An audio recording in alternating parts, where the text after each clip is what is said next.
ማኒፑሌሽን አስተዋልም አላስተዋልም ሁሉ ቀን ወይም እናደርገው ነው ወይም ይደረግብናል። በሆነ ነገር ግን እየተናገረ ጸጸትን፣ ኩራትን፣ ንዴትን፣ ፍርሃትን ተጠቅሞ ሰውየው የሚፈልገውን ነገር እንዲያገኝ የሚጠቀምበት ሲስተም። መጀመሪያ ከምትስማሙበት ሀሳብ ይጀምራል። የምትስማሙበትን ሀሳብ አጠራቅሞ ከዛስ ውሳኔያችሁ የስ እንዲባል ያደርግ። ይህን እንድታደርግልኝ ፈልጌ ነበር ግን ልጅ ነበሏችሁ እልህ ይዟል። እንዴትም አድርጎ ይሰሯል። አታርግ እኮ ነው እያላችሁት ያላችሁት፣ ግን ሳይኮሎጂው ፉክክር ነው። በቃ የግድን ታደርጋል። ሰላም እንዴት ናችሁ? ውድ የቡክቶክ ወይስ ፊራ ቤተሰቦች፣ ፊራ ነኝ። ይህ ደግሞ ሳምንታዊ የመጽሐፍት ሀሳብ ፕሮግራማችን ነው። በዚህ ፕሮግራም የተለያየ ሀሳብ የሚያነሱ በሀገር ውስጥ እንዲሁም በውጭ ሀገር ጸሐፊዎች የተጻፉ መጽሐፍቶችን ዳሳ እናደርጋለን።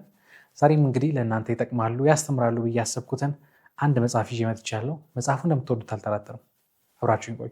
በዛሬ ፕሮግራማችን ዳሳ ለማድረግ የመረጥኩት መጽሐፍ፣ ይህ መጽሐፍ አንድ ሰው ስለዚህ መጽሐፍ ሲያወራ ሰምቼ ነው መርጬ የገዛሁትና ትንሽ ከበድ የሚሉ ሀሳቦችን የሚያነሳ መጽሐፍ ነው። ግን በተሻለ መጠን ጥሩን ጎኑን ለማሳየት እሞክራለሁ። መጽሐፉ ሰፊ ሀሳብ የሚያነሳ ስለሆነ። ኤኒዌይስ መጽሐፉ በዊሊያም ኮፐር የተጻፈው ዳርክ ሳይኮሎጂ ኤንድ ማኒፑሌሽን የሚባል መጽሐፍ ነው። በዊሊያም ኮፐር የተጻፈ እንግዲህ ዳርክ ሳይኮሎጂ ማኒፑሌሽን ማለት ቀላል በሆነ አማርኛ እንደው እያብራራሁት ሄዳለሁ። ምን ማለት ነው? ቀለል ባለ አገላለጽ ግን በላ ለምሳሌ ሰዎች ሰውን ሲያግቱ ወይ በጉልበት ያግታሉ፣ ወይ የሆነ መሳሪያ ጭነው ይሄን ካላረክልኝ ብለው ያስቸግራሉ አይደል? ይሄ መጽሐፍ ደግሞ የሚያወራው በመሳሪያ አይደለም፣ ሰውን ስሜትን ተጠቅሞ እንዴት ማገት ይቻላል። ግን ደግሞ ማገት ብቻ ሳይሆን የሚያግት ሰው ካለ እንዴት ራሳችንን ከዛ ነፃ ማውጣት እንችላለን የሚል አይነት ሀሳብ ነው መጽሐፉ የሚያወራው። እና እስኪ ወደ መጽሐፉ ሀሳብ ለመግባት ልሞክር። በጣም በሚገርማችሁ ሁኔታ ይህ መጽሐፍ ምናልባት ዛሬ ብቻ ላናነሳው እንችላለን፣ ሌላ ቀን በሌላ ሀሳብ ልመለስበት ይችላል። ምክንያቱም መጽሐፉ ወደ 34 የሚሆን ምዕራፍ ነው ያለው። ቦነስ የሚላትን ከጨመርን 35 ምዕራፍ ነው ያለው። አንድ ምዕራፍ ስር ብቻ በትንሹ 5 የሆኑ ሰብቶፒኮች አሉ በትንሹ ማለት ነው። ስለዚህ አንዱ ምዕራፍ ብቻ የአንድ ቀን ኮንተንት ነው። የአንድ ምዕራፍ ውስጥ የምታዩት ነገር እንደ መጽሐፉን ሀሳብ ቁጥብ እያደረግን ካልን በቀር በተሻለ መጠን ዛሬ ሀሳቡን ከሆነ ሳይል ላሳያችሁ ሞክራለሁ። ከዛ ደግሞ ጊዜ ካለ ሌላ ቀን ወደዚህ ሀሳብ እንመለስና ይበልጥ ደግሞ እያሰፋ ነው እንሄዳለን። ግን እንደው ለመግቢያ እንዲሆነ ጸሐፊው ምን የሚል ሀሳብ ያነሳል መሰላችሁ?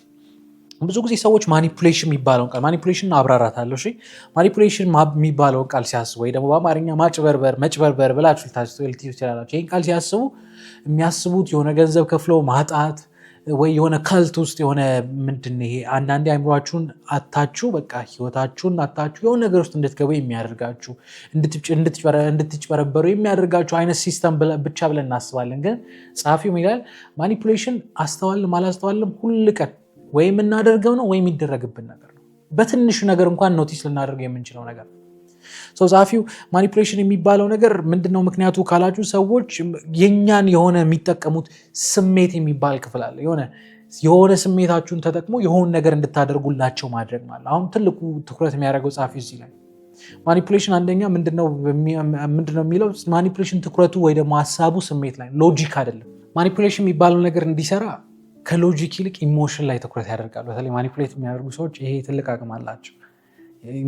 ኢሞሽን ማለት የሆነ ስሜታችሁን ተጠቅሞ ያንን ስሜት ለግል ጥቅማችሁ መጠቀም ማለት በቃ ትልቁ ግባቸው እሱ እንደሆነ ታያላችሁ። ምክንያቱም ሎጂካሊ አንድ ሰው ከተማመነ ማኒፑሌት ማድረግ አይደለም፣ ሪዝን አደረገ ደግሞ አወራ፣ ተከራከረ፣ ከዛ ተግባባ ነው። ስሜትን ግን ተጠቅሞ እናንተ ሳታውቁት ማኒፑሌት ሲያደርግ አንዳንዴ ፍርሃትን ሊጠቀም ይችላል፣ ጸጸትን ሊጠቀም ይችላል፣ ኩራታችሁን ሊጠቀምባችሁ ይችላል። ተስፋችሁን ተጠቅሞ ለራሱ ጥቅም ሲያደርገው ይህ ማኒፑሌሽን ወደሚለው ሀሳብ እንደሚያደላ መጽሐፉ ይናገራል።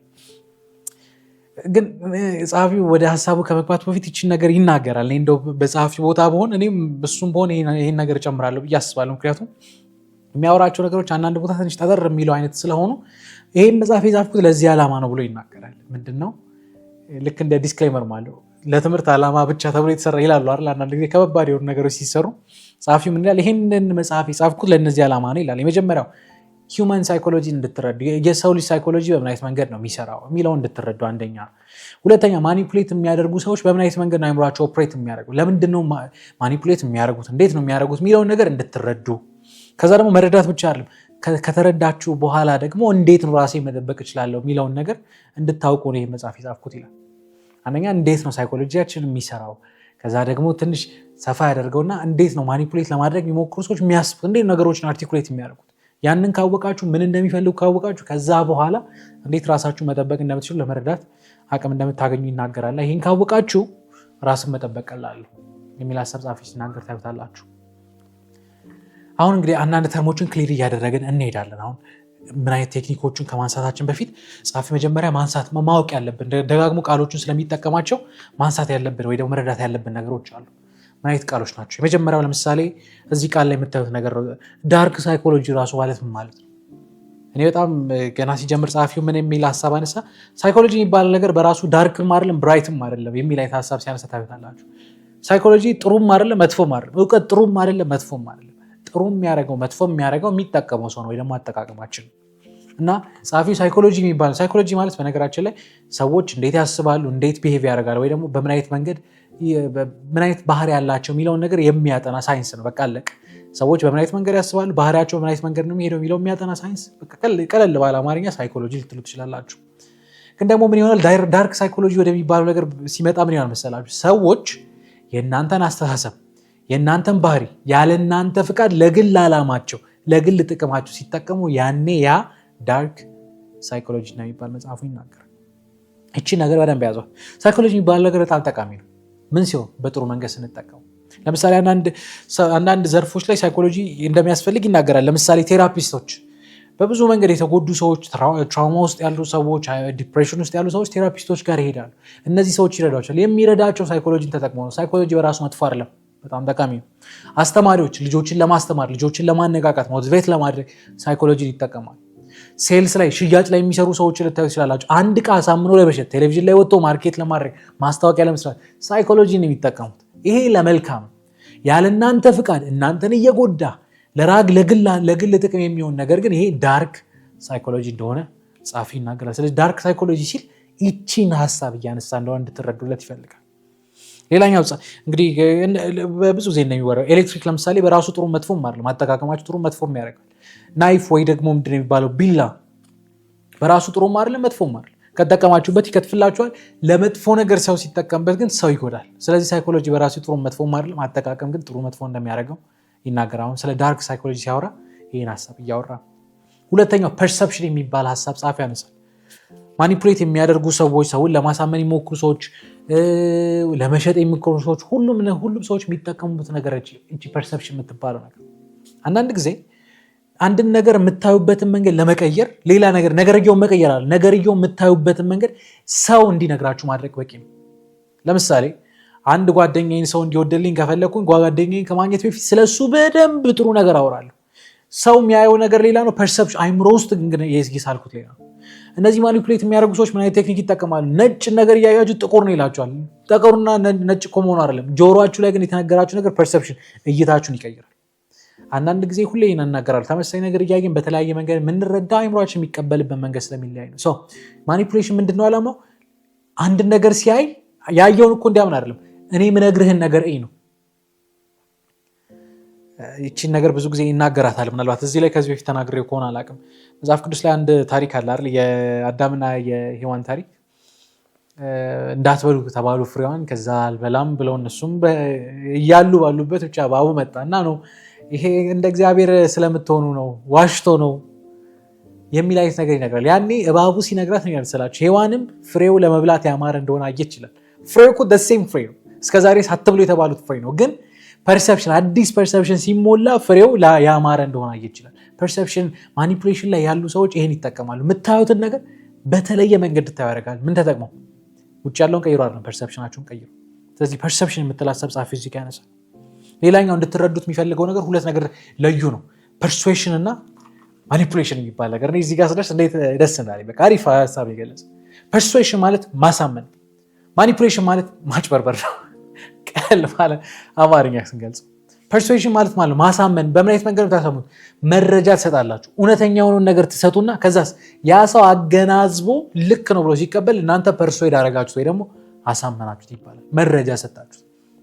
ማኒፑሌሽንስ አንድ ሰው ጻፊው እንዲህ አሪፍ ሆነ መንገድ የሚገልጸን ነገር አለ። ፍላጎቱን ግልጽ አድርጎ ሳይናገር፣ አሁን እንደዚህን ሀሳቦች ያስሞሉ። አንድ ሰው ፍላጎቱን ግልጽ አድርጎ ሳይናገር ግን ስሜታችሁን ለራሱ ዓላማ ሲጠቀም ይህ ማኒፑሌሽን ይባላል። ድገሞ ማኒፑሌሽን ማለት ፍላጎቱን እኮ ግልጽ አድርጎ አልተናገረም፣ ግን የሆነ ነገር ፈልጓል። ያ የሚፈልገውን ነገር ለማግኘት የእናንተን ስሜት ያግተውና ወይ የእናንተን ስሜት ይጠቀመውና እናንተ ሳታውቁት ለሱ እንድትሰሩ ያደርጋቸዋል። ማኒፑሌሽን ማለት ነው። ምሳሌ እንደው ቀስ እያልኩኝ ምሳሌ እየሰጠው ሄዳለሁ። ግን ለምሳሌ እንበልና ቁጭ ብላችሁ ባላችሁበት አንድ ሰው መጥቶ የዛው ቤት ውስጥ ወይ የቤተሰብ አባላችሁ መጥቶ ስራ ዛሬ ትንሽ በዛብኝ እንደው የሚያግዘኝም የለም ከተባለ፣ አሁን እኮ ቀጥታ አልተጠየቃችሁ አግዙኝ አልተባላችሁ፣ ግን ዴር ኢዝ ኤ ዌይ አይደል? የሆነ ነገር እየተነገራችሁ ምን አድርጉ እየተባላችሁ ህሊናችሁ ላይ ጸጸት የሚባለውን ተጠቅሞ የሚፈልጉትን ነገር ለማግኘት ይሞክር። ይሄ ማኒፑሌሽን። ፐርሱዌሽን ሲሆን እንዲያርግልኝ ፊት ለፊት ይናገራል። ማኒፑሌሽንስ ቀጥታ አይናገርም። በሆነ ነገር ግን እየተናገረ ጸጸትን፣ ኩራትን፣ ንዴትን፣ ፍርሃትን ተጠቅሞ ሰውየው የሚፈልገውን ነገር እንዲያገኝ የሚጠቀምበት ሲስተም ነው። ሁለቱን ነገር ለዩ ይላል። ፐርሱዌሽን ሌላ ነው፣ ማኒፑሌሽን ሌላ ነው። ግን ደግሞ ከማኒፑሌሽን ደግሞ ከፍ ያላለ ትንሽ ከበድ የሚለው ጸሐፊው እንደው ኮቨርት ኢሞሽናል ማኒፑሌሽን ይላል። ይሄ ስሜት ብቻ አይደለም፣ ይህ ተግባር ያለው ማኒፑሌሽን ሚላል ጸሐፊው። አንዳንድ ጊዜ ሰዎች የሚፈልጉትን ነገር ለማግኘት ቅድም ያልኩትን ስሜትን ይጠቀሙና ግን ስሜት ብቻ አይደለም ተግባር ይጨምሩበታል። ይሄ እንደማገት ማለት በመሳሪያ አይደለም የታገታችሁት፣ በተግባርና በስሜት ትታገታላችሁ። ለምሳሌ ጸሐፊው ሚላል አንዳንድ ጊዜ ሰዎች ከሆነ ሰው ለምሳሌ እንበልና ከሆነ ሰው ጋር ተጣልቶ የሚፈልገውን ነገር ካላገኘ በምንም ታምር ሰውየውን አያወራም። በቃ ከአንተ ጋር አላወራም፣ እንዲህ አላደርግም፣ ምን እስክታደርግልኝ የምፈልገውን እስክታደርግልኝ ድረስ። ይሄ በስሜት ማገት ነው። የሚፈልገውን እስኪያገኝ ድረስ ይሄ ምንድን ነው? የሚፈልገውን እስኪያገኝ ድረስ አላወራም። ይሄ ኢሞሽናል ባሪየር መፍጠር። ሌላኛው ፕሌይንግ ቪክቲም ይለዋል። የሆነ ነገር ለማግኘት ሁሌም የተቸገሩ ሰዎች የሆነ ነገር ሲያገኙ እኔ እኮ በቃ ልጅ እያለሁ እንዲህ እኮ ተቸግሬ እንዲህ እኮ አጥቼ የሆነ ነገር ሲፈልግ ሁሌ ችግር የሚያወራ ሰው ይሄ ፕሌይንግ ቪክቲም ነው። ችግሩን እያወራ ለእሱ እንድታዝኑ ያደርጋችሁና የሚፈልገውን ነገር ያገኛል። ይሄ ሰዎች የሚጠቀሙበት መንገድ እንደሆነ ይናገራል። አንዳንድ ጊዜ ሰዎች ከሆነ ሰው የሚፈልጉትን ነገር ለማግኘት ውዳሴን ይጠቀማሉ። የራሱ ማኒፑሌሽን። ከሆነ ሰው የሆነ ነገር ስፈልግ ምን እለዋለሁ? ሆን ብዬ አወድሰዋለሁ። ጥቅም ፈልጎ የሚቀርቡ ጥቅም ፈልጎ ስሜት የሚጠቀሙ this is a part of manipulation ነው። ይሄ ግን ምንድነው ከዛኛው ከበድ የሚያደርገው? ማኒፑሌሽን ብቻ አይደለም ተግባር ይጨመርበታል። ስለዚህ ጸሐፊው እነዚህን ነገሮች ኖቲስ አድርጉና እንዴት ከነዚህ ነገሮች መውጣት ትችላላችሁ፣ ሰዎች እነዚህ አሁን ያልኳችሁ ነገሮች ወደ ምድር ለማውረድ ምን አይነት ቴክኒኮችን ይጠቀማሉ የሚለውን ሀሳብ እንድትረዱ ነው የሚናገረው። እስኪ ልቀጥል። ሰዎች ምን አይነት ቴክኒኮችን ይጠቀማሉ? አሁን ያልኳችሁ ነገር ወደ ምድር ለማውረድ ማኒፑሌት ለማድረግ የፈልጉትን ነገር ለማግኘት ምን አይነት ቴክኒኮችን ይጠቀማሉ? ጸሐፊው ወደ 10 ቴክኒኮች ያነሳል። እኔ የሚደገሙ የመሰለኝን ዘርየው አንዳንድ ሀሳቦችን ደማምሬ አንድ ላይ አድርጌ ላንሳላችሁ። የመጀመሪያው ሰዎች እናንተ ማኒፑሌት ለማድረግ ቢጠቀሙበት ቴክኒክ ምንድን ነው ካላችሁ 2 ምዕራፍ ነው አንድ ላይ አድርጌ ያነሳሁት። ዶር ኢንፌስ እና ፉት ኢንዶር ስቴፕ ምንድነው? ፉት ኢንዶር የሚባል ቴክኒክ ነው። ዶር ኢንፌስ እና ፉት ኢንዶር ሁለቱ ተቃራኒ ናቸው። ምን ማለት ነው? ዶር ኢንፌስ ማለት ቀለል ባለ አማርኛ ሰዎች ምን ያደርጋሉ መሰላችሁ? ከእናንተ የሆነ ነገር ሲፈልጉ የሚፈልጉት ነገር ከተጠየቀ በቀላሉ ሊባል እንደማይችል ያውቃሉ። ስለዚህ ከበድ ያለውን ከፍ ያለውን ነገር ይጠይቁና አይሆንም ያንን ስትሉ ቀለል ያለውን መጨረሻ ላይ ይሰጧቸዋል። ምሳሌ ልስጣችሁ። እንደው ይሄን ነገር አንዳንድ ጊዜ ሰዎች ይጠቀሙታል። የሆነ ጊዜ እኛም ሞክረን ነበር። ምን አይነት ነገር መሰላችሁ? ለምሳሌ ቢሮ እየሄዳችሁ አረፈዳችሁ፣ ማረፈድ የሌለባችሁ ቀን። ስለዚህ ምን ታደርጋላችሁ? አሁን ይህ ቴክኒክ ለመጠቀም ትደውሉና አለቃችሁ ጋር ከባድ የሆነ ነገር አጋጥሞኛል፣ መኪና የሚባል የለም፣ ዛሬ አልመጣም ትላላችሁ። ምን ማለት ነው? እንዴት በዛሬ ቀን ትቀራለህ? ስለዚህ ምንድነው የተሻለ አማራጭ? እሺ በቃ ከምቀር አርፍጄ ልምጣ። አሁን እኮ አላማችሁ አርፍዶ መምጣትን ለመናገር ነው፣ ግን መቅረትን ስለነገራችሁ አርፍዶ መምጣት ቀላል ይሆናል። ይሄ ከባድ የሆነ ነገር ነግራችሁ ቀለል ያለ ነገር ኦፈር ማድረግ ነው። ይቺ ዶር ኢንፌስ ቴክኒክ ይባላል። አያቻ ግልጽ እኮ አይደለም፣ ስሜትን ተጠቅመው ግን ማኒፑሌት ያደርጋል። ለዚህ ደግሞ ተቃራኒ አለ። የዚህን ተቃራኒ ፉት ኢንዶር ይሏል። ይሄ ደግሞ ከባድ አይደለም። ትንሽ ነገር ትሰጡና ወንዝ እያሳሰጋር ሊወስዳ የሚባለው ትንሽ ነገር ሰጣችሁ እየጨመራችሁ የምትሄዱበት መንገድ። ጸሐፊው አንዳንድ ጊዜ የእርዳታ ድርጅቶች እንዲያደርጋሉ ይላል። እንግዲህ የመጽሐፉን ሀሳብ ነው የምናገረው። ምን ያደርጋሉ? መታችሁ ጎብኙን የሚል ነገር ይነገርና ሄዳችሁ ትጎበኛላችሁ። ስለዚህ ከጎበኛችሁ በኋላ ዛሬ ጣል ይደረጋል። እንደው ከመጣችሁ ነገር ይህን አምጡ። this is a part of emotional manipulation። ትንሽ ነገር ይሄዳል። ከዛስ አንዴ እግራችሁ ገብቷል። ስለዚህ ውስጣችሁ ስለሚወቀስ እየጨመራችሁ ትሄዳላችሁ። ይሄ አንደኛው ቴክኒክ። ግልጽ ነው አይደለም? ማውራው ሀሳብ ይሄ ኢሞሽናሊ ሰዎች እናንተ ማኒፑሌት ለማድረግ የሚጠቀሙበት አንደኛው ቴክኒክ። ሁለተኛው የስ ሴት ቴክኒክ። የስ ሴት ቴክኒክ ማለት የስ ከዛ ሴት አይደለ? ሴት ለመባል አንድ ነገር መጠራቀም አለበት። የስ ሴት ቴክኒክ ማለት አንዳንድ ጊዜ ሰዎች ከእናንተ የሚፈልጉትን ነገር ለማግኘት መጀመሪያ ከምትስማሙበት ሀሳብ ይጀምራሉ። የምትስማሙበትን ሀሳብ አጠራቅሞ ከዛስ ውሳኔያችሁ የስ እንዲባል ያደርጋሉ። ስለ ሶክራተስ ሜትር ሳወራችሁ ይህን ነገር አውርቻለሁ አይደል? ይሄ ጸሐፊ ማኒፑሌሽን ብሎ ይገልጿል። እንግዲህ ቀጥታ ራሱ ባይሆንም ግን በተወሰነ መንገድ ይቀራረባል። የስ ሴት ቴክኒክ ለምሳሌ አንዳንድ ጊዜ ኢንሹራንስ የሚሸጡላቸው የኢንሹራንስ ፓኬጅ የሚሸጡላቸው ተቋሞች እንዲያደርጋሉ። ሰዎች ጋር ይመጡና ሰላም ነው እንዴት ነው እንዴ በቁጠባ ታምናለህ? ማንም አያምናለህ? አዎ አምናለሁ። የቤተሰብ ተሆነ ለቤተሰብ ቅድሚያ ትሰጣለህ? ምን ጥያቄ አለው? አዎ አምናለሁ፣ ለቤተሰብ ቅድሚያ እሰጣለሁ። እንደው ቤተሰብ ላይ ድንገተኛ ነገር ከመጣ ራስን አዘጋጅተሃል? ከዛ እንድትጠይቁ ያደርጋቸዋል። ስለዚህ የተሻለ እኮ አማራጭ አለ፣ ለምን ይሄን አትገዛው? የምትስማሙበትን ሀሳብ መጡና ከዛ ኮንክሉዥኑ እሺ እንድትሉ ያደርጋቸዋል። የስ ሴት ቴክኒክ ማለት እሺ ከዛ መጨረሻ ላይ ዳሽ ነው። ዳሹ የምትሞሉት እናንተ ናችሁ። ሳይኮሎጂካሊ እሺ እንድትሉ አይምሯችሁ ፕሮግራም ነው። ሶክራተስ ሜቶድ ላይ ይቺን ነገር አውርቻለሁ አይደል? ሶክራተስ ብዙ ሰዎችን የሚያሳምንበት አንደኛው ቴክኒክ። ብዙ ጊዜ ክርክር ላይ ከሚያሳምኑ ሀሳቦች ጀምራል። እሺ ትሉና መጨረሻ ላይ ራሳችሁ ስትስማሙ ታገኛላችሁ። ይሄ አንደኛው ቴክኒክ ነው የሚል ሀሳብ ጸሐፊ ይናገራል። እንግዲህ ማኒፑሌሽን ሊሆን ነው በዚህ ሀሳብ መሰረት ከሄድን እሺ ከዛ የመጨረሻው ዳሽ ነው። የግዳችሁን እሺ ብላችሁ እንድትሞሉ ያደርጋችኋል። ይሄ የስ ሴት ቴክኒክ ይባላል። ልጆች አንዳንድ ጊዜ ይህን መንገድ ይጠቀማሉ። አባትን ወይ እናትን እንደመወድህ ታውቃለህ አይደል? እንዲህ እንደማረግልህ ከዛ ሄዶ መጨረሻ ላይ እንትን አድርግልኝ የግዳችሁን እሺ ትላላችሁ። ይሄ የስ ሴት ቴክኒክ እንደሚባል መጽሐፉ ይናገራል። ሶስተኛው ጸሐፊው የማኒፑሌሽን ቴክኒክ ነው ብሎ የሚያወራው ሊንጉስቲክ ፕሪሰፖዚሽን የሚለው ሀሳብ ነው። ሊንጉስቲክ ፕሪሰፖዚሽን የምትለውን ቃል ተጠቅሙ። ምን ማለት ነው? አንድ ሰው ሳይስማማ ግን በንግግራችሁ መሃል ፊት ለፊት አይደለም፣ በንግግራችሁ ውስጥ እንደተስማማ አድርጋችሁ ኮሚኒኬት ማድረግ። ሰውየው እኮ እሺ የሚል ኮንፈርሜሽን አልሰጣችሁም፣ ግን እሺ እንዳላደርጋችሁ አክት ታደርጋላችሁ። ነጋዴዎች አንዳንዴ እንዲያደርጋሉ። ገብታችሁ ሱቅ የሆነ ዕቃ ለመግዛት ስትሄዱ ምን ስትሉ ዕቃውን ያሳያችኋል። ልብስ ከሆነ ልብስ ያለብሳችኋል። በጣም ያምራል። ምንድን በቃ ቆንጆ ነው። ምን ብሎ ትገዛላት ገዛም አይደለም። አሁን በውስጥ እሺ እንዳላችሁ ይቆጥሩና ካሽ ይሻላል ወይስ ሞባይል ባንኪንግ ነው ጥያቄያችሁ። አሁን ማኒፑሌሽን የግዳችሁ ምን ወደ ማለት እሺ ወደ ማለት እየሄዳችሁ ነው። እንግዲህ ጎበዝ ነጋዴ እንዲጠቀማል። እንግዲህ በጻፊ አገላለጽ ማኒፑሌሽን ነው እያለ ሊንጉስቲክ ይሄ ጻፊ አንደበት ነው የምትጠቀሙት። ምን አይነት ቃል ነው የምትጠቀሙት? ሰውየው እሺ አላለም፣ ግን እሺ እንዳለ በውስጥ አዋቂነት ትደብቃላችሁ። ሰውየው አልተስማማ፣ ግን እንደተስማማ በውስጥ አዋቂነት ትደብቃላችሁ። ውል ላይ ብዙ ጊዜ ሰዎች እንዲያደርጋሉ። የተለያዩ አግሪመንቶች ተደራድራችሁን ብላችሁ አያዋጣም፣ ይሄ ያዋጣል፣ በቃ ነገ መለሳለሁ ብሎ የሚሄዱ ሰዎች አሉ። ይሄ አንደኛው ማኒፑሌት የማድረጊያ መንገድ፣ ቀጥታ አይደለም፣ በውስጥ አዋቂነት ግን እንደተስማማ ማድረግ። እንዳልተስማማ በኔጌቲቭ መንገድ እንደዛው። አራተኛው ብዙዎቻችሁ ፊልም ላይ ሲወራ በተለያየ ቦታ ሲወራ ሰምታችሁት የምታውቁት ቴክኒክ ነው። ሪቨርስ ሳይኮሎጂ ይባላል። ሪቨርስ ሳይኮሎጂ ደግሞ ማለት የምትፈልጉት ነገር አለ፣ የምትፈልጉትን ነገር ተቃራኒውን እያወራችሁ እንዲደረግላችሁ ማድረግ። አንድ ዶክመንተሪ ላይ እያየው ነበር። አንዳንድ ጊዜ ፖሊሶች እንዲሁም ደግሞ እንግዲህ የምዕራቡ ዓለም ማለት ነው ፖሊሶች ወይ ደግሞ እነዚህ የእሳት አደጋ ሰራተኞች ብዙ ጊዜ ሰዎች ያጋጥሟቸዋል። ከትልቅ ፎቅ ላይ ራሳቸውን ለመጣል ሲሞክሩ የሚጠቀሙት ቴክኒክ ነው ሪቨርስ ሳይኮሎጂ። ምን ማለት ነው? በቃ ይዞ ምናምን ብቻ አይደለም ረጋ ማድረግ ምናምን ይሞክሩና አንዳንድ ጊዜ ሪቨርስ ያደርጉታል። ውረድ አይነት ቃልም ይጠቀማሉ። ምን ማለት ነው? ሰውየው እንደማድረግ ሲያውቁ አንዳንዴ ፑሽ ለማድረግ የሚሞክሩበት መንገድ ሁሌ እንግዲህ ጥሩ ነው ማለት አይደለም። ሪቨርስ ሳይኮሎጂ ማለት ሰው እንዲያደርጉላችሁ የምትፈልጉትን ተቃራኒ መናገር። ለምሳሌ ቤተሰብ ልጆች ላይ ይጠቀማሉ ይላል ጸሐፊው። እኔ እንግዲህ በእኛ አገላለጽ በእኛ አማርኛ ለመግለጽ አንዳንድ ጊዜ ልጆች የሆነ ነገር እንዲያደርጉላችሁ ስትፈልጉ የማያደርጉበትን ምክንያት ትሰጣላችሁ። ይሄን እንድታደርግልኝ ፈልጌ ነበር ግን ልጅ ነህ በሏቸው። እልህ ይዟል፣ እንዴትም አድርጎ ይሰሯል። አታርግ እኮ ነው እያላችሁት ያላችሁት፣ ግን ሳይኮሎጂው ፉክክር ነው። በቃ የግድን ታደርጋለህ።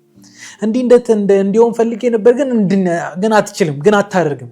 ሪቨርስ ሳይኮሎጂ ቀጥታ አይደለም ማድረግ እንዲያደርግላችሁ የምትፈልጉትን ነገር ተቃራኒውን እያወራችሁ ወደ ምድር እንዲወርድላችሁ ማድረግ የምትችሉበት መንገድ።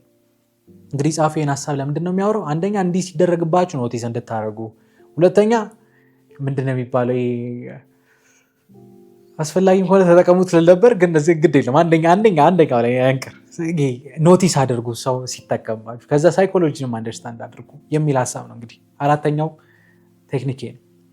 አምስተኛ ቴክኒክ ላንሳላችሁ። አምስተኛው ቴክኒክ አንከሪንግ ይባላል። አንከሪንግ ከመጀመሪያው ሀሳብ ጋር ትንሽ ይመሳሰላል። ምንድነው ዶሪን ፌስ ከሚባለው ቴክኒክ ጋር ትንሽ ይመሳሰላል። ነጋዴዎች በተለይ ደግሞ በዓል ሲመጣ አዲስ ዓመት ሲመጣ አይታችሁ ከሆነ ሱቅ ላይ ጅንስ ይሉና ወይ ፈርኒቸር ይሉና ለምሳሌ እንበልና የ3000 ብር እቃ 3000 ብር ላይ የሆነ ነገር ሰርዘው 2500 ብሎ ያስቀምጣል። አንከሪንግ ማለት መጀመሪያ ኖርማል የሆነውን ነገር ታስቀምጡና ለነሱ ፌቨር እንደሰራችሁ እንዲሰማችሁ አድርጋችሁ አዲስ ነገር መስጠት። ግን ደግሞ አንከር ማድረግ ማለት ፍሬም ስጡ፣ መጀመሪያ መነሻ ስጡ እንደማለት።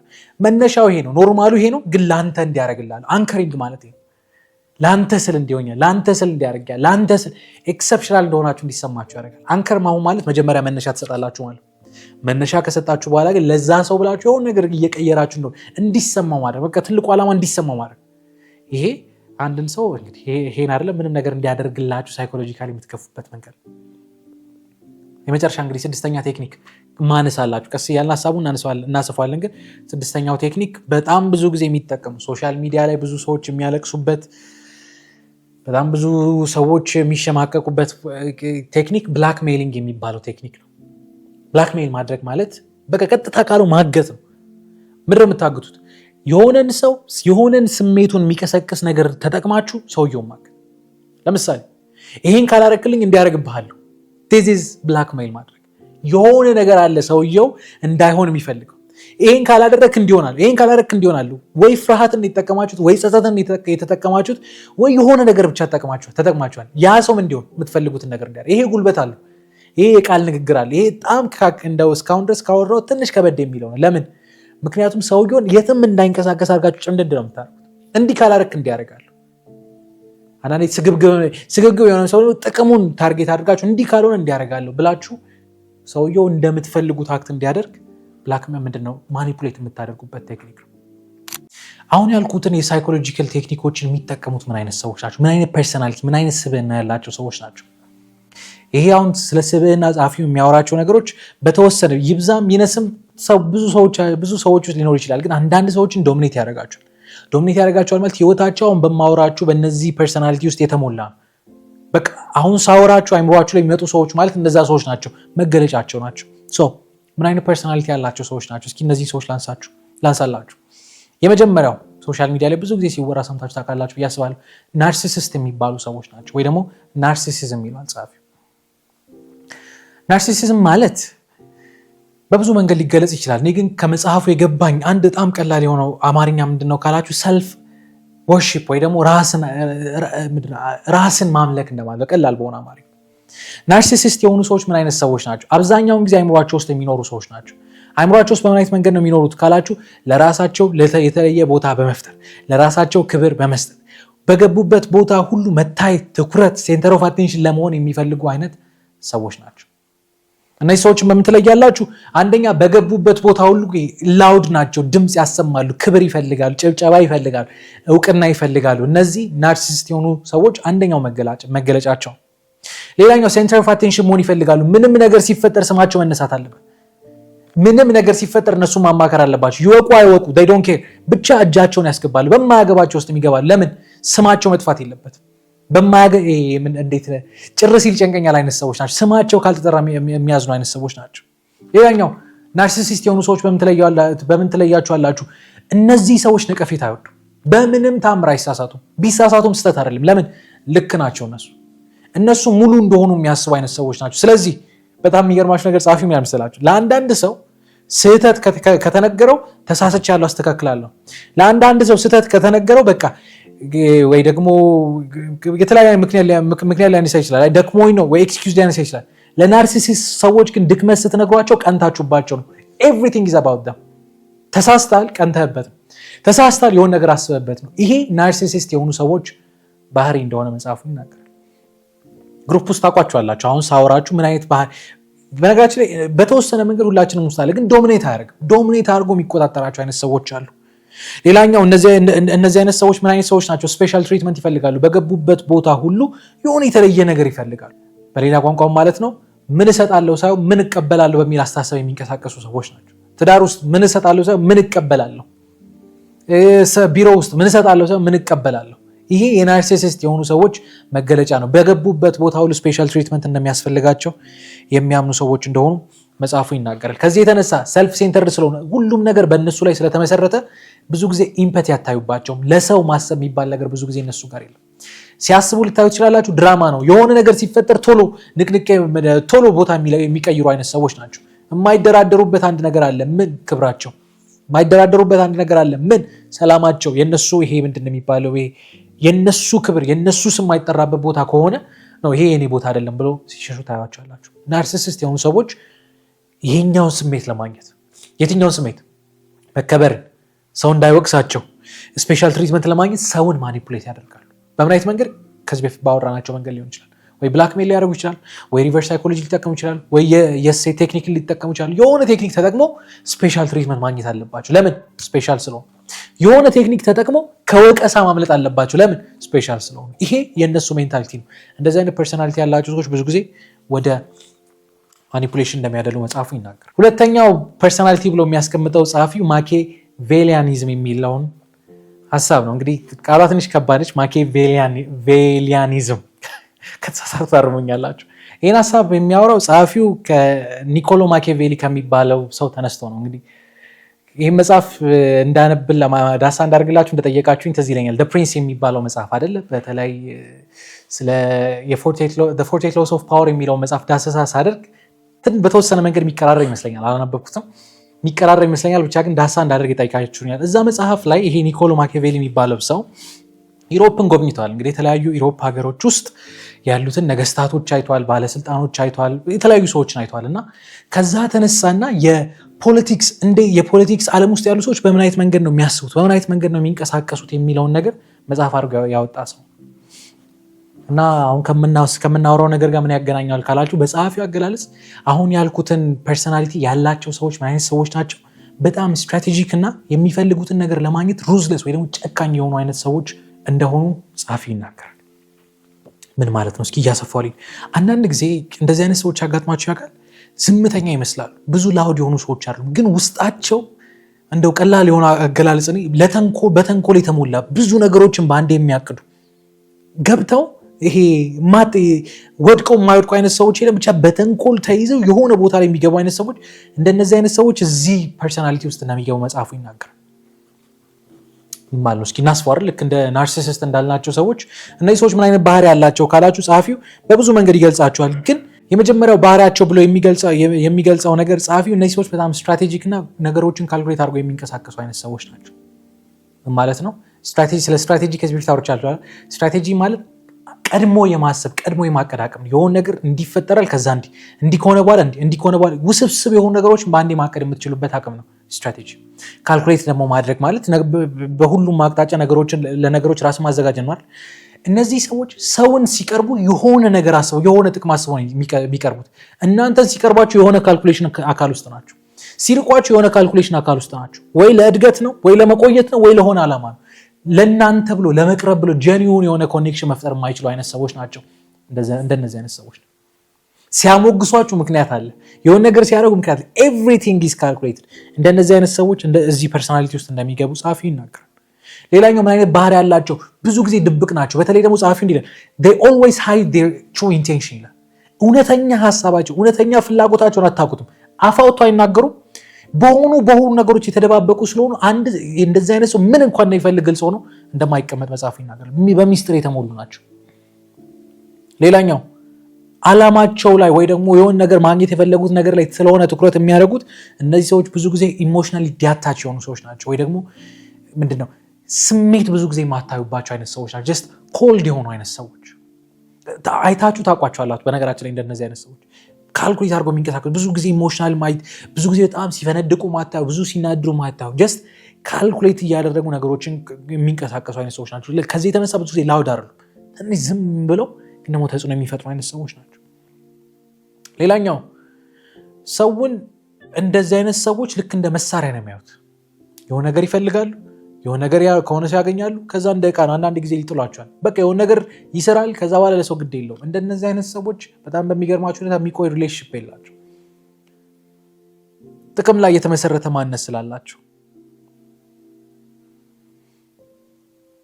ለንጽጽር እንዲመቸን እንደው በዚህ ምሳሌ ልስጥ። አንድ ሰው አንድ ቢሮ ገብቶ ስራ እየሰራ የስራ እድገት የሚያገኘው ጥሩ ከሰራ፣ ጥሩ ባህሪ ካለው፣ ቢሮ ውስጥ ጥሩ ለሆነ ጊዜ ከቆየ፣ ጥሩ ፐርፎርማንስ ካለው ያድጋል።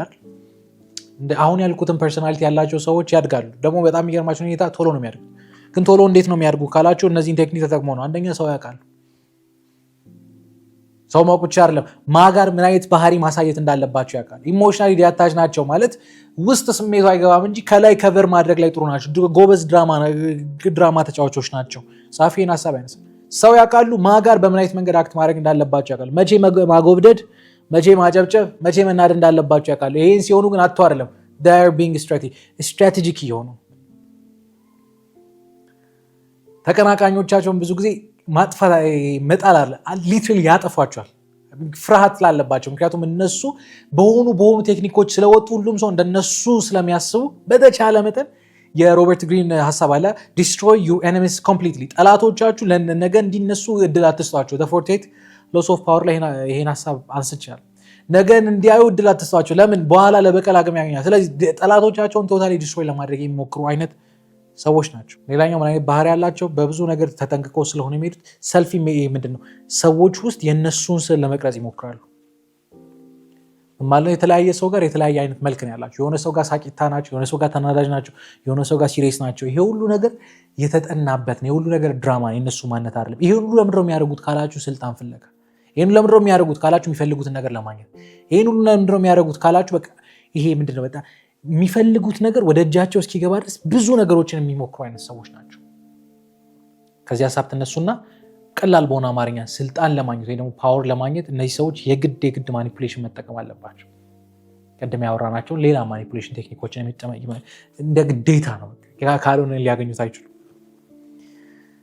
ሶስተኞቹ ምን አይነት ፐርሶናሊቲ ያላቸው ሰዎች ናቸው ካላችሁ ሳይኮፓዝ የሚባሉ ሰዎች ናቸው።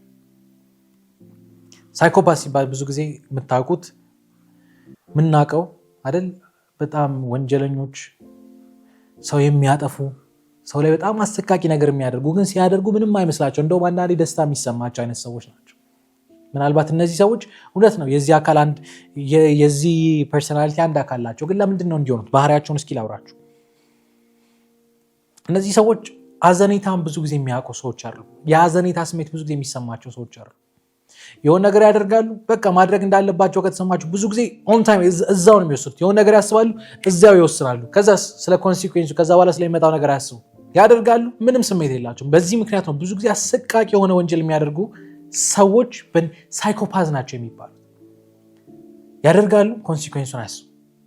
የሆነ ነገር ማድረግ እንዳለባቸው ከተነገራቸው፣ በነገራችን ላይ እንደዚህ አይነት ሰዎች አሪፌ ይሄ ምንድን ነው ጥሩ እንዴት ልበለው ጤነኛ ቃል ለመፈለግ እየሞከርኩኝ የሆነ መሪ ካገኙ እንደ ሮቦት የሚታዙ አይነት ሰዎች ናቸው። በቃ እንዲያርግ በዚህ ውጣ በዚህ ግባ የሚባሉ አይነት ሰዎች ናቸው። ለምን መጥፎ ነገር አድርጎ በኋላ ህሊናቸው የሚጸጽታቸው አይነት ሰዎች አሉ። በቃ ያደርጋል፣ የመሰላቸውን ያደርጋል፣ ህይወት ይቀጥላል። ሳይኮፓዝ የሚባሉ ሰዎች እንደነዚህ አይነት ሰዎች ናቸው። ፍርሃት ብዙ ጊዜ ፊታቸው ላይ አታዩ። የአዘኔታ ስሜት ብዙ ጊዜ አታዩ። ልክ እንደ ላይኞቹ ሁሉ ማስመሰል ላይ ጎበዝ ናቸው። መጥፎ ነገር ሰርተው ምናልባት ከእናንተ ጋር ሊስቁ ይችላል።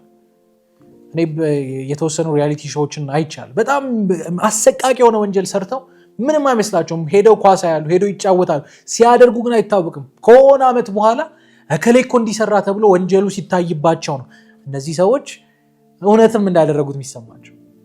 እንደውም አንዳንድ ጊዜ አንዳንዱ በጣም ወንጀል ሰርቶ ከዛ ከእስራት ሊፈታ ሲል ኢንተርቪው ይደረጋሉ። የምር አንተ ተመልሳል ይባላል። እነዚህ ሰዎች ምን ያደርጋሉ? እውነተኛ ታሪክ ላይ የተመሰረተ ነገር ነው የምነግራችሁ። አዎ አይ የሚባለው መልስ የእስር ቤት ቆይታቸውን ስለሚወስን በቃ አስመስለው ምን ብለው የሆነ ነገር ለማድረግ ይሞክራሉ። ግን ትሪገር ፖይንት አላቸው። ያ ነገር ሲነሳባቸው በፊት የተዳፈኑ ነገር ከእንደገና ይመጣል። ሳይኮፓዝ መሆን ማለት እንደዚህ አይነት አስተሳሰብ ያላቸው ሰዎች ናቸው። እነዚህ ሰዎች ማኒፑሌት ማድረግ አለባቸው። ለምን? ምንም ግድ ስለማይሰጣቸው የሆነ ነገር ያደርጋሉ። they don't care። ጻፊው ምን ይላል? አሁን ያልናቸው ሰዎች ብዙ ጊዜ ፐርሱዌሽን እና ኢንፍሉዌንስ ማሳመንና ተጽዕኖ መፍጠር የሚባሉ ስራዎች ላይ ይገባሉ።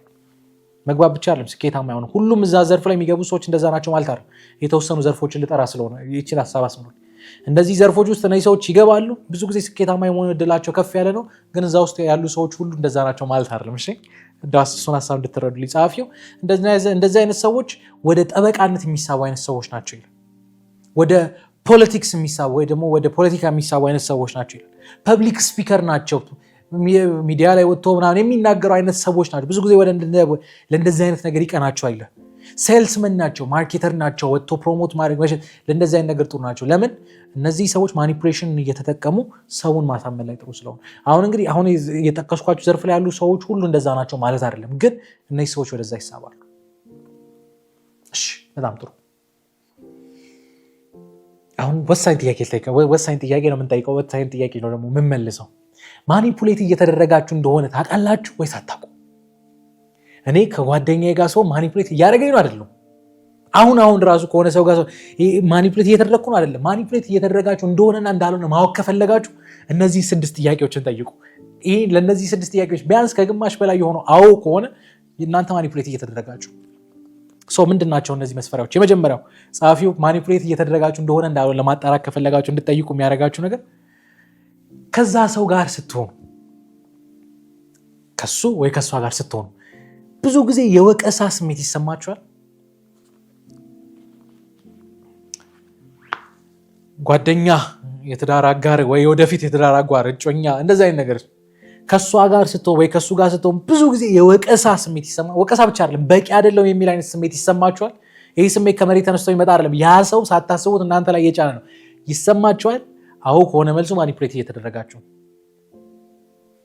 ያ ሰው የሚፈልገውን ነገር እንዲያገኝ እንደዚህ አይነት ስሜት እየሰጣችሁ ነው። የወቀሳ ስሜት ይሰማችኋል። የመጀመሪያ ጥያቄ። ሁለተኛ፣ አንድን ነገር የግድ ቶሎ እንድትወስኑ ትገፋላችሁ። በተለይ ከሆኑ ሰዎች ከሆነ ሰው ጋር ስትሆኑ የግድ እኔ እኮ አላደርግም ብያለሁ፣ እሱ ጋር ግን ሲሆን የግድ እንደወስን እደረጋለሁ፣ ሀሳብ እንድቀይር እደረጋለሁ። እሱ ካለ እሷ ካለች በእሷ መንገድ ሄዳለሁ። አዎ ከሆነ መልሳችሁ ያ ሰው ማኒፑሌት እያደረጋችሁ። በጣም ቀላል የሆነ መስፈሪያ። ሶስተኛ፣ ከዛ ሰው ጋር ስትሆኑ በትንሽ በትልቁ ይቅርታ ትጠይቃላችሁ። በትንሽ በትልቁ አንዳንዴ ሳታጠፉ ይቅርታ ትጠይቃላችሁ። አዎ ከሆነ መልሱ እኔ አይደለሁም ጸሐፊ ነው የሚያለው፣ ማኒፑሌት እየተደረጋችሁ። አራተኛ፣ ለዛ ሰው ደስታ መኖር፣ ያ ሰው ሲከፋው በቃ ህይወታችሁ የዛ ሰው ደስታና የዛ ሰው ሳቅ ላይ ብቻ ተመስርቶ ያውቃል። አዎ ከሆነ መልሳችሁ አሁንም ማኒፑሌት እየተደረጋችሁ። በቃ ተኝታችሁ እንኳን የምታስቡት ስለዛ ሰው ከሆነ አሁን ስለሌላ ነገር እያወራው ሳይሆን በቃ ምንም ነገር በሆነ ቁጥር እንትና ምን ያስብ ይሆን እንትና ምን ያስብ ይሆን እንትና ምን አይምሯችሁ ውስጥ ሁሌ የሚቆዩ ከሆነ እነዚህ ሰዎች ማኒፑሌት እያደረጓችሁ እንደሆነ መጽሐፉ ይናገር። አምስተኛ፣ አንድ ነገር ለመወሰን ስታስቡ ጊዜ ላገኝ ወይ ደግሞ ጊዜ ልውሰድ ስትሉ ጊዜ እንዳትወስዱ የሚያደርጓችሁ ሰዎች መካከል ነው ያላችሁ። ትጠራጠረኛለህ ማለት ትጠራጠረኛለሽ ማለት እንዲህ ታደርገኛለህ ማለት በሚል አይነት ቃል ለውሳኔ ትቻኮላላችሁ። መልሳችሁ አዎ ከሆነ መጽሐፉ ማኒፑሌት እየተደረጋችሁ ነው። ስድስተኛ፣ ከዛ ሰው ጋር ጊዜ ካሳለፋችሁ በኋላ የጉልበት ስራ እንደሰራ ሰው ስሜታችሁ ይዝላል ወይ አይምሯችሁ ይዝላል ወይ? ለዚህም መልሳችሁ አዎ ከሆነ ማኒፑሌት እየተደረጋችሁ። ከአንዳንድ ሰው ጋር መዋል ዝለት ነው። ለምን? የሆነ መጥፎ የሆነ ትንሽ ነገር ከተሳሳታችሁ ያ ሰው ይናድዳል። ስለዚህ ቃላችሁን መጠበቅ አለባችሁ። የሆነ ነገር ከተሳሳታችሁ ከዛ ሰው ጋር ልትጣሉ ነው። ስለዚህ ምንድነው ኮንሺየስ ሆናችሁ የምታደርጉትን ነገር ተጠነቀቃላችሁ። እንደዚህ አይነት ሰው ጋር ያላችሁት ይሄ ሰው ማኒፑሌት እያደረጋችሁ ማኒፑሌት እየተደረጋችሁ እንደሆነ እንዳልሆነ ለማወቅ እነዚህ 6 ጥያቄዎች መጠየቅ ከበቂ በላይ እንደሆነ መጽሐፉ ይናገራል። የመጨረሻ ሀሳቤን ላንሳና ጨርሳለሁ። እንዴት ከማኒፑሌሽን እንውጣ? እንግዲህ አይ ዊሽ ሌላ ጊዜ እመለሳለሁ። ይሄ ፕሮሚስ ነው። እሺ እመለሳለሁ። በጣም ብዙ ምዕራፎች ነው ያሉት፣ በጣም ብዙ ሀሳቦች ነው ያሉት። የሆነ ቀን እንመለስና ከዚህ በፊት አንዳንድ መጽሐፎችን እንዲያርግ ያለው አልፈናቸው ከእንደገና ሌላ ምዕራፎችን እንዳሳርግ ያለው ይህንም እንደዚህ ያደርጋሉ ብዬ አስባለሁ። እንዴት ከማኒፑሌሽን ራሳችንን ማስመለጥ እንችላለን? ጸሐፊው አንድ ቀላል ቃል የሚናገረው ከማኒፑሌሽን ራሳችሁን ማዳን ከፈለጋችሁ መብቶቻችሁን ወቁ። አሁን እነዚህ ያወራናችሁ ነገሮች ህጎች አሉ። ካላደረጋችሁ ሰማይ አይገለበትም። ስለዚህ መብቶቻችሁን ተጠቀሙ። ምን አይነት መብት ነው ያላችሁ? ጸሐፊ መጀመሪያው ምንድነው የሚያነሳው ሀሳብ? እምቢ የማለት መብት አላችሁ። ካልተስማማችሁ አልተስማማው፣ ካልገባችሁ አልገባኝም። እንደውም ሁለተኛ የሚያወራው ነገር እርግጠኛ ካልሆናችሁ ጊዜ ስጠኝ፣ ጊዜ ልውሰድ ማለት መብት አላችሁ። መብታችሁን ተጠቀሙ። የእርጀንሲ ስሜት የሚለቁባቸው አይነት ሰዎች መሃል ካላችሁ ቆይ ትንሽ ጊዜ ልውሰድ፣ ትንሽ ጊዜ ላስብ፣ ካልተስማማችሁ እምቢ ማለትን ተለማመዱ። ለምን ካላችሁ ጸሐፊ እየቆየ የሚያሰፋ ሀሳባል። ማኒፑሌት የሚያደርጉ ሰዎች መጀመሪያ ማኒፑሌት ማድረግ ሲጀምሩ አይሆንም፣ ልክ አይደለም፣ ቆይ ላስብበት ብላችሁ ኮንፍሮንት ካላደረጋችሁ ካልተጋፈጣችኋቸው ይበልጥ ነው ስልጣናቸውን እናንተ ላይ እያሳደጉ የሚሄዱ። ኦኬ ዛሬ የሆነ ነገር ብዬ እሺ ካለ ነገማ ደግመዋል እንደውም ጨምሬ ወደዛ አይነት አሳሰብ ሄዳሉ። ስለዚህ እንደዚህ አይነት ነገር ውስጥ አለመውደቅ ከፈለጋችሁ ሞር ስልጣን እያገኙ እንዳይሄዱ የምትፈልጉ ከሆነ እምቢ ማለት ነው። ላስብበት፣ ጊዜ ስጠኝ፣ ጊዜ ስጭኝ። በጣም ቀላል ነገር መብታችሁ ነው። ማኒፑሌት የተደረጉ ሰዎች አሁን ማውራውን ነገር ሳወራ በጣም የሚገርማችሁ ነገር ግን እንዳይከፋው እንዳይደብረው የሚል አይነት ስሜት ከስድስቱ የትኛው ባህሪ እንደሆነ ቁጥሩን ባላቅም ግን አንደኛው ነው። ስለዚህ ከማኒፑሌሽን ለመውጣት እምቢ፣ ትንሽ ጊዜ ስጠኝ የማለት መብት አላችሁ። ሌላኛው የመጠየቅ መብት አላችሁ። አልገባኝም ምን ማለት ነው? ዲቴይል ጠይቁ። አያታምንኝም ወይ? የእምነት ያለማመን ጉዳይ አይደለም። አስረዳኝ፣ አስረዱኝ፣ አስረጅኝ። የመጠየቅ ፍርሃት ካለባችሁ ማኒፑሌት እየተደረጋችሁ ነው። ስለዚህ መብታችሁ ነው። ምን በሉ? ጠይቁ ይላል ጸሐፊው። ሌላኛው ማኒፑሌት እንዳትደረጉ ከፈለጋችሁ ገደብ አበጁ። ሲጀመር የሆነ መስመር አለ። ጓደኛዬ ነህ ግን ማታልፈው መስመር አለ። ቤተሰቦቼ ናችሁ ግን ማታልፉት መስመር አለ። አንዳንድ ጊዜ እንዲህ ይባላል አይደል? አንድ ሰው ካገባ በኋላ ስቲል ትዳር ውስጥ ቤተሰብ እጁን ይከታል። አዎ ግን ገደባ መስመር ማታበጁ ከሆነ እነዚህ ሰዎች ያንን ረግጠው የማለፍ ስልጣን እንዳላቸው መጽሐፉ ይናገራል። መስመር አበጁ። ሌላኛው ቻሌንጅ አድርጉ። ቻሌንጅ አድርጉ ማለት ኮንፍሮንት፣ ፊት ለፊት አንዳንዴ አነጋገር መምረጥ ጥሩ ነው። ይሄ በቃ ለጥል የሚወስድ ነገር እንደዚህ ነገር ውስጥ መግባት አይደለም። ካልገባችሁ ልክ ካልሆነ ኢቭን አንዳንድ ጊዜ ቁጭ ብሎ ኮንፍሮንት እንዲህ አይመስለኝም ብላችሁ መናገር ካለባችሁ ተናገሩ። በራስ መተማመናችሁን ቢጨምር ነው እንጂ አይወርድም። ይሄን ሁሉ አድርጋችሁ ግን አሁን የሚገፋ ነገር ካለ ጸሐፊው ከእናንተ ህይወት አይበልጥም፣ መለየትም ካለባችሁ ተለዩ የሚል ሀሳብ ያነሳል።